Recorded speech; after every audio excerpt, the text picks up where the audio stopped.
Service in Wilmington has issued a severe thunderstorm warning for northeastern Butler County, northern Warren County, southwestern Greene County, southern Montgomery County, until 5:45 p.m.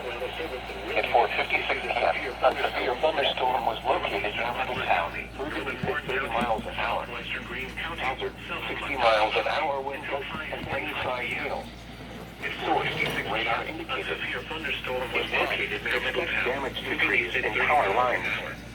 Locations impacted include Middletown, Miamisburg, Lebanon, Springboro, Monroe, Trenton, Franklin, Bellbrook, Carlisle, South Middletown, Waynesville, Hunter, Germantown, Harveysburg, Spring Valley, Corwin, Centerville, Jacksonburg, State Route 63 and State Route 741 and Fort Ancient.